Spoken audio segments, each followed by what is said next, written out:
بله قیرانک سیاسی لترکیه رو دیده اف قیرانا یاسایی گو لترکیه رو دای سیاست ها ترکیه جکریه دوالی حقوق ناس لترکیه کرنه دوالی کارگریا و لسیستما دادگریا ترکیه جیچیه آلی بوزان پارلمنتری هدف مرسینی کو بخوشی حقوق ناسا جه عدنی مهوانه منه سلاف بوده که علی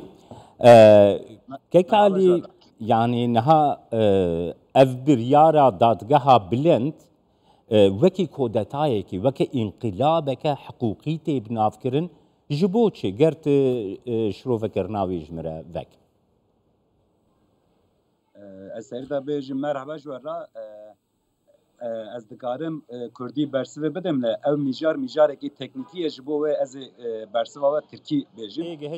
Biz şu an Adana'dayız. Adana Yüreğir ilçemizdeyiz. Çalışmalar esnasında programımıza katılıyoruz. دنەوە بەشداریمان لە پرۆگرامەکە ئێوە کردو خۆتان دەزانین دوو ڕۆژە پرسێکی زۆر گرنگ هەیە کە ئەویش پەیوەستە بە پەرلەمانتەر جان ئەتەڵای کە ئێستا دوو دادگای باڵا ڕوبەڕوو یەکتر بوونەتەوە پێویستە ئەم پرسە بە شێوەیەکی ڕاست و ڕوون هەڵسەنگانی بکوین دەمەوێت ئەوە بڵێم کەوە ئەمە کودەتایە بەڕاستی ئەوەی کراوە کودەتایە ئەمڕۆ سەرۆک کۆماری تورکیا ڕەزەب تەیب ئەردۆغان پاڵپشتی خۆی بۆ دادگای باڵا نیشاندا بوو ئەمەش بۆمان ڕوون دەبێتەوە کە بە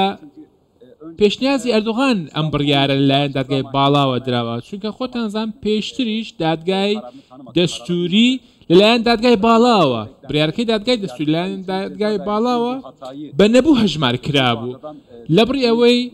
دادگای باڵا بڕیارەکەی خۆی دووبارە پێداچوونەوەی بۆ بکات ئێستا بڕیارێکی جیاوازتری داوە لە 100 ساڵی ڕابردووی تورکیا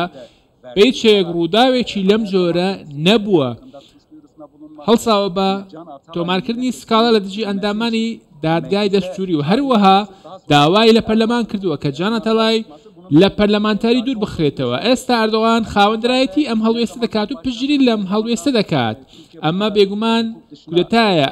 دەبێت ئاماژە بۆ بدەین کە ئەم قۆناغە کەی دەستی پێکردووە پێویستە 7 ساڵ بەر لە ئێستا باز لە 7 ساڵ بەر لە ئێستا بکەین چونکە 7 ساڵ بەر لە ئێستا پەرلەمانتەرانی هەدەپە بە شێوەیەکی نایاسایی پارێزبەندی پەرلەمانتەرانی هەدەپە هەڵگیرا بوو ئەمڕۆ ئەوانەی کەوە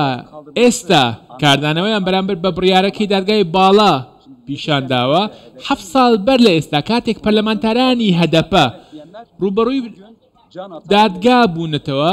نەیانتوانی هەمان هەڵوێستیان هەبێت چونکە نەیانتوانی بوو هەڵوێستی خۆیان دەرببڕن بۆیە ئەو ڕووداوی ئێستا هەیە باگراوندێکی 7 ساڵی هەیە ناکرێت ئێوە تەنیا ئەو شتانە کەوا کاریگەری بەسەر ئێوەوە هەیە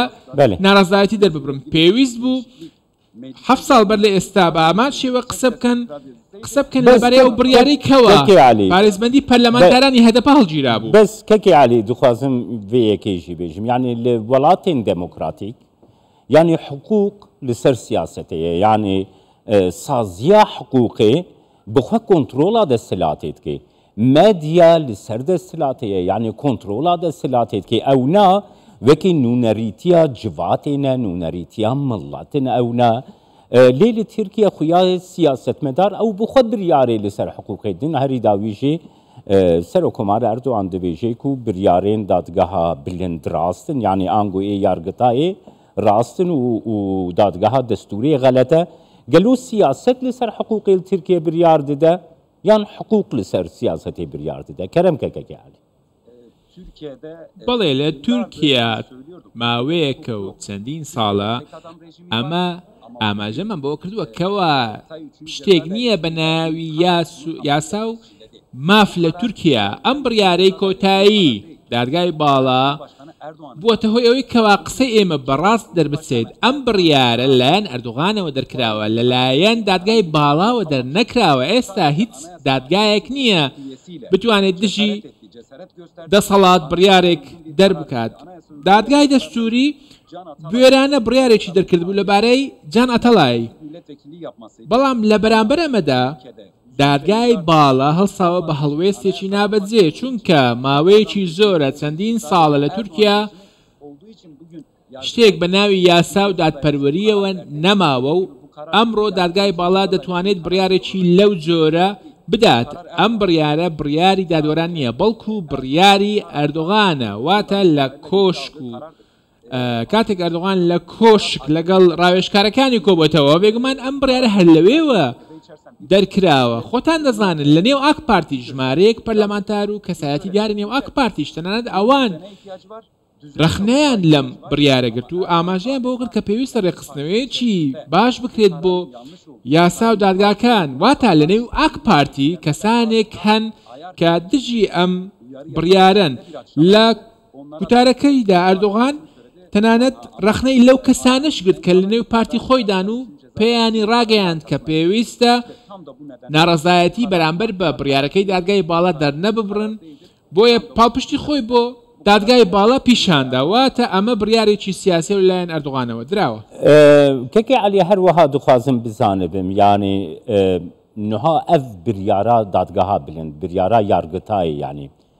tesîravê li sîstema hiqûqiya Tirkiyeyê çi be? Tu çawa dibînî wekî hiqûq nasekî? Normalde Türkiye'deki hukuk sistemine göre en yüksek Anayasa Mahkemesi. Ew sistemê keva li Tirkiye heye dadgayê destûrî balatirîn damizrawe wata hiç biryarek li serûy dadgayê destûriyewe nabêt. Ew biryarê keva li dadgayê balawe dirawe ama ştêkî bêwênê wata hiç ştêk ta êsta hiç biryarek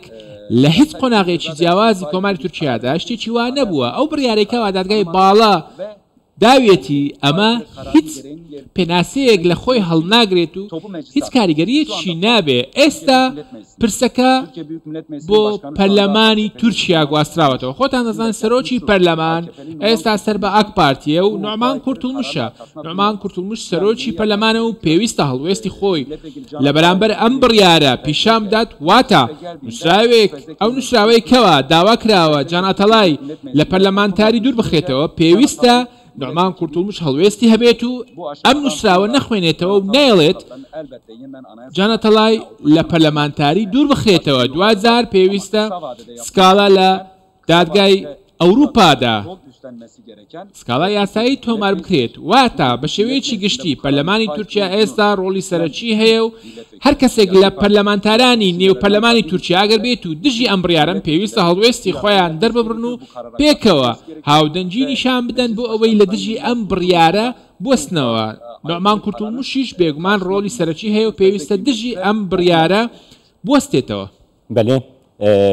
برێز علی بۆزان پارلەمەنتەری هەدەپی مەرسینê جادان ئەلگەلمن بووی سپاس بۆ te lê dixwazim bêjim kekê Elî hêvî darim di demek nêzik de bi Kurdî bi te re em hevpeyvinê bikin. Spas bû te.